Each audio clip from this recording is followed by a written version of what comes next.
Hello everyone, I'm Jason Straw. I'm a nurse and I work with Indiana Normal, who's your vets for medical cannabis, and I just wanted to introduce myself. I wanted to talk about marijuana and pregnancy, and there's been a lot of issues that the media has come out with saying, watch out, we want to be cautious. And it's always good to be cautious about things. One of the things I want to address first off is the whole thing that, FDA medications, they say, are safe. And one of the medications my wife was on was Zofran.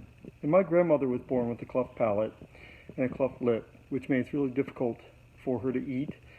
And as the food would come up and come out through her nose. And there are other issues that you can have with Zofran. And I wonder if you can really see that. It might be backwards or mirror imaged.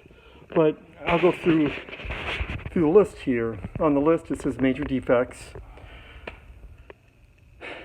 heart defects, kidney defects, cleft palate. And the risk increases. So compared to a normal pregnancy, the risk is 130% for major birth defects.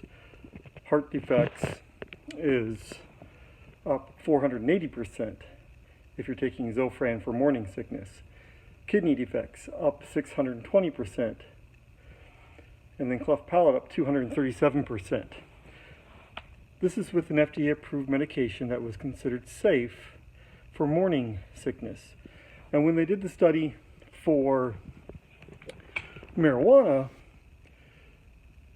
and they put cautions and said, oh, you shouldn't take marijuana, this is what the American College of Obstetricians and Gynecologists said, that there's no approved indications or recommendations regarding prenatal marijuana use, even though the impact of prenatal cannabis use isn't fully understood.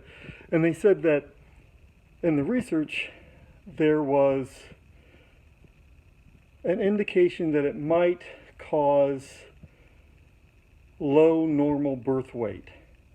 Everything else that they said was the alcohol and marijuana, opioids and marijuana, no prenatal care and marijuana, not eating and marijuana use, all cause problems. Well, alcohol, opioid use, not going to the doctor and get prenatal care, not eating, all those things all by themselves cause problems. But when they just looked at marijuana, there was no issues that came out with pregnant women and their babies when they were born. So they said there might be on the lower end of normal. So, okay, they said they needed more research because there wasn't a significant number of women that they studied that had done just marijuana for morning sickness, nausea, while you're pregnant.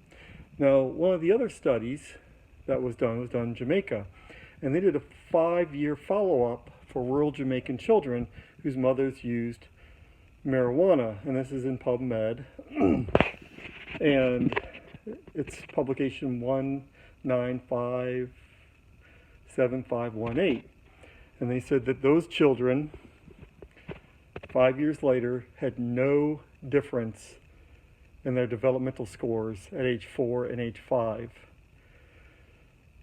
So when you look at that,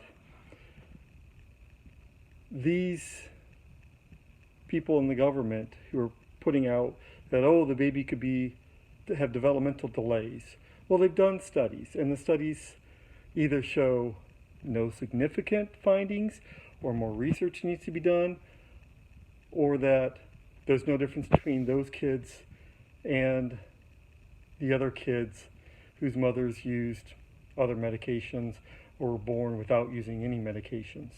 And these are some of the things I just wanted to discuss, since the government has been pushing back on marijuana, and I wanted to look at it from an advocate's point of view, because I am an advocate for marijuana instead of using other medications when they don't work, or if they have severe adverse side effects, such as Zofran, which has been shown to have cleft palate, heart defects, major other physical defects, which we showed in the other study. Well, thank you for listening. This is Jason Straw. I'm a retired U.S. Air Force trauma nurse, and I hope that this was educational and beneficial for you. See you later. Have a good day.